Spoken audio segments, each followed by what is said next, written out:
예전 영상에서 말씀드렸듯이 장의 어떤 세포벽을 튼튼하게 해주는 기능을 갖고 있습니다. 그 얘기는 장이 약해지면, 벽이 약해지면은 그 수분의 어떤 제흡수나 이런 게 문제가 생기기 때문에 설사, 물설사죠. 그런 증상이 흔하게 발생을 합니다. 네, 안녕하세요. 약드라이브의 칼로입니다. 자, 제가 최근에 이제 낙산균에 대한 이야기들을 좀 몇 편의 영상을 통해서 다뤄보고 있습니다. 자, 우리가 유산균은 굉장히 좀 익숙하죠. 유산균 시장이 굉장히 커졌습니다. 홍삼 다음으로 유산균 시장이 굉장히 커지면서 여러분들 아마 유산균 드시는 분들 굉장히 많으실 텐데요. 최근에는 이제 낙산균이라는 제품들이 좀 나오고 있습니다. 자, 그래서 이제 낙산균, 또 낙산의 어떤 효능이 어떤 것들이 있느냐. 그래서 이제 그런 내용들을 제가 최근에 어떤 특집같이 시리즈별로 좀 다루고 있는데요. 자, 오늘은 낙산균이 감염증, 장의 어떤 감염증에도 도움이 될 수 있다는 점을 이야기를 나눠볼까 합니다. 일단 우리가 대장염에 걸리는 원인 중에 클로스트리디움 디피실이라는 병원균이 있습니다. 이런 감염으로 인해서 우리가 대장염이 오고 그러면 굉장히 설사, 복통 이런 걸로 고생을 많이 하게 되는데요. 자, 우리가 낙산균은 클로스트리디움 뷰티리쿰입니다. 이름이 좀 어렵죠? 몇 번 들어보셨겠지만 아직 적응 안 되시리라 생각이 듭니다. 이름을 외울 필요까지는 없겠지만 대장염을 유발하는 이 클로스트리디움 디피실 감염증에 이 낙산균이 도움이 된다는 점이고요. 앞서 말씀드린 것처럼 이런 대장염 증상이 설사, 복통 별거 아닌 것 같지만 또 이게 굉장히 심하면 생활하는데 굉장히 불편합니다. 그렇죠? 그래서 우리가 맨날 설사약 먹고 이런 여러 가지 위장약들을 먹게 되는데요. 낙산균 섭취가 클로스트리디움 디피실 대장염에 여러모로 좀 도움이 된다는 얘기죠.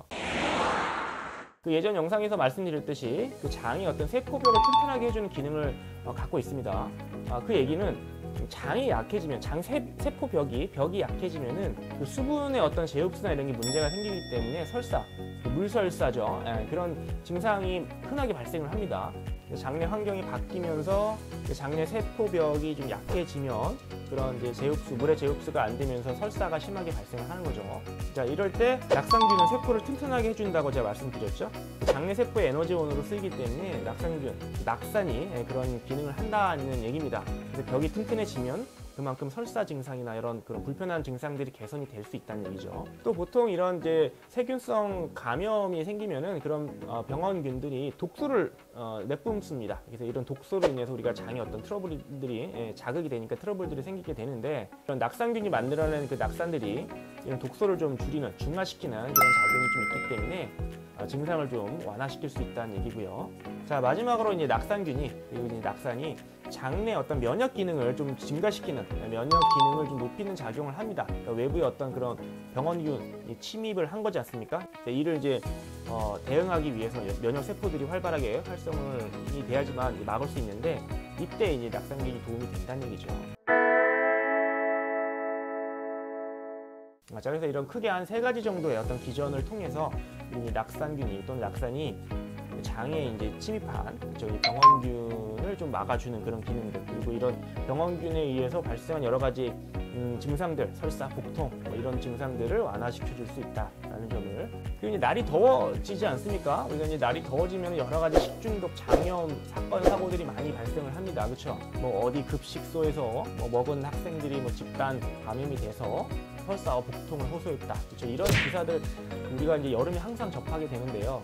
김밥을 먹고도 그러고요. 살모넬라균, 그렇죠? 이제 이런 균들, 비브리오균, 이런 날 음식들, 상한 음식들을 먹고 이런 식중독 사건들이 많이 발생을 하게 되는데, 자, 이때 우리가 낙산균 섭취를 통해서 이런 또 증상들, 감염을 조금 완화시켜 줄 수 있다는 겁니다.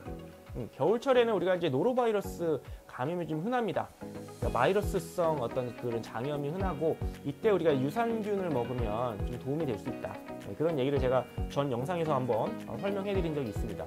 아직 바이러스 치료제가 없다 보니까 이제 이때 그런 유산균이 조금은 도움이 될 수 있다. 증상을 좀 완화시켜 줄 수 있고, 심하지 않게 좀 잘 넘어갈 수 있는데 좀 도움이 될 수 있다. 이런 영상을 만든 적이 있는데, 여름철에 발생하는 여러 가지 이제 감염으로 인한 식중독, 장염에도 낙산균의 섭취가 도움이 된다는 얘기죠.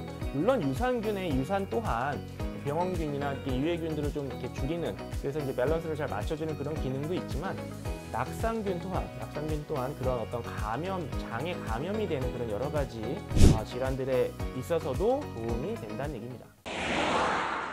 그래서 오늘은 이제 낙상균 이야기를 제가 최근에 좀 많이 하고 있는데요. 유산균에 비해서 낙상균에 대한 정보가 좀 별로 없는 것 같습니다. 그래서 이제 낙상균이 어떤 효능이 있는지, 유산균과 좀 뭐가 다른지 이런 이야기들을 제가 최근에 좀 이렇게 시리즈별로 준비를 하고 있는데, 오늘은 이제 아무래도 이제 날이 더워지면서 감염으로 인한 식중독, 장염 이런 증상들이 좀 또 이제 흔하게 우리가 걸릴 수 있기 때문에 낙상균이 장내 감염으로 인한 여러 가지 증상들을 좀 개선하는데 도움을 좀 줄 수 있다라는 점을 좀 설명을 드렸습니다.